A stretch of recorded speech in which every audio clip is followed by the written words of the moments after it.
Vamos dar uma arrematada hoje, porque teve muito debate sobre a que ponto chegamos, como chegamos, por que chegamos nesse estágio de enchentes no Rio Grande do Sul. A ex-presidente Dilma Rousseff divulgou uma nota hoje negando que tenha suspendido um programa chamado Brasil 2040, que foi iniciado no seu primeiro mandato. O trabalho antecipava as mudanças climáticas no Brasil e os efeitos, os impactos dessas mudanças em diversas regiões país afora, entre elas, inclusive, chuvas acima da média no sul do país. Veja na reportagem de Thaisa Medeiros. A ex-presidente Dilma Rousseff se manifestou nas redes sociais e disse rechaçar a notícia de que o documento Brasil 2040 da Secretaria de Assuntos Estratégicos da Presidência da República tenha sido engavetado pelo governo federal. Ela afirmou que o documento foi remetido ainda no final do primeiro semestre de 2015 pela Secretaria ao Ministério do Meio Ambiente, incorporado ao Plano Nacional de Adaptação para a Mudança Climática. O programa tinha o objetivo de adaptar políticas públicas para o clima mais quente e mais instável das décadas seguintes. Elaborados entre 2013 e 2015, os modelos matemáticos projetaram um cenário climático muito semelhante ao que se vê quase 10 anos depois. Secas e temperaturas acima da média a partir do sudeste e excesso de chuvas no sul do país. No começo de 2015, houve uma troca na Secretaria de Assuntos Estratégicos. Mangabeira Unger assumia no lugar do ministro Marcelo Neri. Segundo uma das coordenadoras do projeto, a partir daí o programa Brasil 2040 sofreu uma série de cortes no pessoal e foi interrompido. Em meio às enchentes no Rio Grande do Sul, o assunto ganhou repercussão na imprensa. Segundo Nathalie Unterstel, ao final, nem o Plano Nacional de Adaptação, nem o Brasil 2040 foram implementados. O programa está disponível até hoje na plataforma Adapta Clima, no site do governo, mas de acordo com a pesquisadora, de maneira incompleta. Professora Sueli, você representa aí a excelência na pesquisa acadêmica nessa área de clima. Excelência também nesse estudo também, né? Um estudo muito bem fundamentado, 2014, 2015, diversos pesquisadores brasileiros, a Academia Brasileira produziu um documento antevendo tudo que aconteceu, tudo que está acontecendo, ondas de calor, seca no Sudeste, mais secas no Nordeste e enchentes no Sul. Por que não foi implementado isso daí? Bom, Caia, primeiro eu tenho que esclarecer... Quando esse programa foi elaborado, eu estava trabalhando como consultora legislativa na Câmara dos Deputados, mas acompanho o tema desde sempre e o Brasil 2040 traz elementos muito consistentes, muito robustos do ponto de vista técnico, que, como a matéria mostrou, indicam a realidade que nós temos hoje, né? A região sul do país, com tendência a eventos extremos ligados à alta pluviosidade, e o estudo também mostra uma tendência de redução do volume hídrico, por exemplo, na região norte. E nós vimos no ano passado a grande seca histórica na Amazônia. Então, esse estudo, ele realmente acertou, infelizmente, e não foi dada a devida atenção à gravidade da situação que ele mostrava. Né? Entendo que ele foi abandonado no sentido de não se tomarem ações tão intensas como deveriam ser tomadas em termos de planejamento à adaptação à mudança do clima. Veio o plano de adaptação em 2016, mas sem a força necessária, evidenciada pelo Brasil 2040. Qual que é a tua percepção aí, Lorival? A gente aparentemente temos o diagnóstico com produção própria brasileira, da Academia Brasileira, e que a gente não consegue, enquanto país, implementar. A gente tem o Adapta Brasil, né, essa plataforma excelente, criada pelo Ministério da Ciência e Tecnologia. A gente teve em 2008 um plano da Academia Brasileira de Ciências, no caso para a Amazônia, né? E eu lembro que quando a Dilma assumiu pela primeira vez, eu escrevi os 13 trabalhos de Dilma, e um deles era exatamente no campo ambiental, que tinha uma série de sugestões e tal, e nada foi feito realmente. Eu acho que existe uma questão de curto prazismo gigantesco no Brasil, isso existe em outros países também, né? Os ciclos eleitorais é que dominam as decisões de políticas públicas, e no caso do Brasil isso é mais grave, né? Porque por falta de educação política, por falta de acompanhamento, de consciência, porque o imediatismo é parte da nossa cultura, né? As pessoas buscam atalhos, buscam soluções rápidas, também porque o Estado é muito sobrecarregado com despesas que transferem riquezas já para uma elite, né? Com aposentadorias precoces, enfim, com distorções nos gastos públicos, com má gestão, enfim, uma série de questões que todos conhecem. Então, acaba o que é, na verdade, muito importante, estrutural, fundamental, mas é de longo prazo, acaba sendo abandonado. Daniel? Caio, queria fazer uma pergunta para a Sueli, antes só reforçando aqui, se apresentou as credenciais dela, mas é justo reconhecer que ela, como presidente do IBAMA, no governo Michel Temer, corajosamente assinou a rejeição à licença ambiental, licença prévia de São Luís do Tapajós, usina hidrelétrica ali no Pará, que repetiria em muitos aspectos ali os erros da usina de Belo Monte.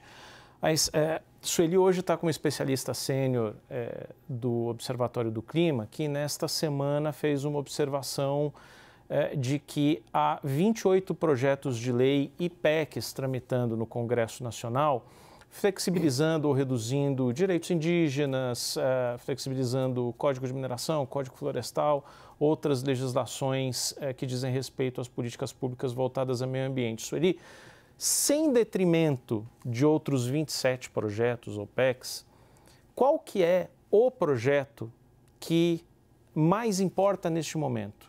Que, na sua avaliação, cruza ali tanto eventuais prejuízos com uma possibilidade mais iminente de ser aprovada? Qual que é, desses 28, o que temos que prestar mais atenção? É difícil até escolher um, mas vamos lá, vou tentar agrupar. Nós temos um conjunto de propostas que reduzem a proteção da vegetação nativa, inclusive vegetação não florestal, praticamente levando à degradação plena de campos nativos, é a realidade do Pampa, né? Metade do Pantanal. A situação é realmente complicada. Então, nesses 25 projetos e 3 emendas à Constituição, tem pelo menos meia dúzia aí na linha de redução da proteção da vegetação nativa. Os parlamentares da bancada ruralista têm uma visão míope nesse sentido e, na verdade, acho que contribuem para uma espécie de tiro no pé do setor, quando reduzem a proteção das florestas e outras formas de vegetação. O Brasil, é importante dizer, ele é o 6º maior emissor de gás de efeito estufa do mundo. E qual a nossa característica? 48% das nossas emissões vêm do que a gente chama mudança de uso da terra, MUT. Isso é desmatamento. Nós contribuímos para o aquecimento global desmatando principalmente. E os parlamentares, numa espécie de negacionismo, não só da questão climática, da crise climática, mas de um negacionismo da importância da proteção ambiental para evitar, para minorar a crise climática e para ajudar o território a ser mais resiliente em relação a esses eventos extremos que acontecem, que são uma realidade e que não vão parar, né? Nós temos que atuar para um novo mundo e eles não fazem a relação entre o que eles estão votando e um mundo que está diferente e que vai ter cada vez mais eventos extremos, mais frequentes e mais intensos. Esse pacote da legislação é muito perigoso, de atenuação da legislação de proteção da vegetação. Sueli, o Ministério do Meio Ambiente está aproveitando ali, até com certo atraso, né, mais de um ano de atraso desde a promessa, está elaborando um plano, né, de prevenção de acidentes climáticos, de eventos climáticos. Né? O que é essencial, o que precisa ter ali a qualquer custo, de qualquer maneira, que deve entrar nesse projeto? O que está em curso é a elaboração do Plano Clima, que tem 2 subplanos, o Plano Clima Mitigação, o Plano Clima Adaptação. Eu vou chamar atenção para o Plano Clima Adaptação. Ele vai trazer diretrizes para cerca de 15 setores. Isso envolve áreas urbanas e áreas rurais. Então, nós temos que ter medidas vigorosas, com muitos recursos, recursos públicos, recursos privados. As políticas públicas e ações empresariais têm que olhar esse novo mundo, né? Então, por exemplo, no Rio Grande do Sul, uma medida necessária na área rural, no meu ponto de vista, é um amplo programa de recuperação da vegetação nativa, seja floresta, seja outras formas de vegetação. As nossas cidades têm que estar mais preparadas para todos esses eventos. Significa afastar potencial construtivo de perto da água, afastar da linha de costa nas cidades costeiras, fazer cidades mais permeáveis. A gente fala do conceito de cidades esponjas, que não estejam todas asfaltadas, em que você tenha como a água entrar. Cidades com drenagem, os governantes dos diferentes níveis não olham para a drenagem, é o elemento esquecido do saneamento básico, né? Então, tem cidades com estruturas que tenham tecnologia de mais resiliência, né? Então, tem um conjunto enorme de medidas a serem feitas. Esse plano, ele deve terminar até setembro, e eles vão colocar em consulta pública, mas é importante dizer, nós já tivemos, bem ou mal, um Plano Nacional de Adaptação publicado em maio de 2016, mas não adianta o plano se ele não for implementado. E para a implementação de medidas de adaptação, nós temos que ter ações nos 3 níveis de governo, não é só governo federal, nos 3 níveis de governo. Então, a população tem que cobrar isso de seus governantes. Ô, Lorival, é interessante que está tendo muito anúncio, né? Hoje teve, talvez, acho que é o principal anúncio do governador Eduardo Leite. Eu tenho a sensação de que dinheiro, está aparecendo dinheiro, está pintando dinheiro, seja nacional, seja de Brasília, seja de Porto Alegre, seja do exterior. Até que ponto é importante casar esses bilhões que estão sendo direcionados, não no modelo velho, porque não adianta você pegar o dinheiro e construir sem esses pontos que a professora está colocando, né? Senão você só retroalimenta e não muda, não se precaver para um próximo evento extremo. Eu acho que vai ser um momento interessante, importante da gente acompanhar se há uma mudança cultural ou não, né? Vocês estavam discutindo no bloco anterior a questão política ali, que pode trazer um ruído para as intervenções federal e estadual. Mas o plano do Rio Grande do Sul, ele tem medidas no prazo curto, no prazo médio e no prazo longo. E esse prazo longo é que eu acho que requer a máxima atenção. Porque uma vez passado o choque, o trauma, é que a gente vai saber se houve uma mudança de atitude, né, da população e dos políticos, e a atitude dos políticos é consequência da mudança da população, o medo que eles têm é de perder o emprego, de não se reeleger. Então, depende muito da população, da opinião pública, né?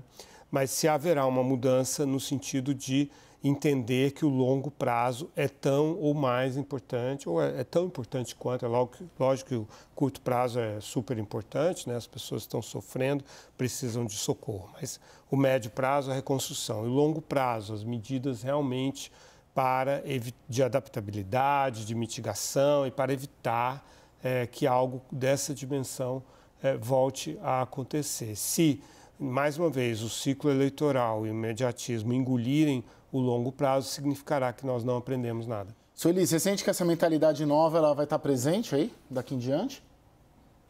Bom, a torcida é que essa tragédia tão dolorosa assim, para o Rio Grande do Sul e para todos os brasileiros sirva pelo menos como aprendizado.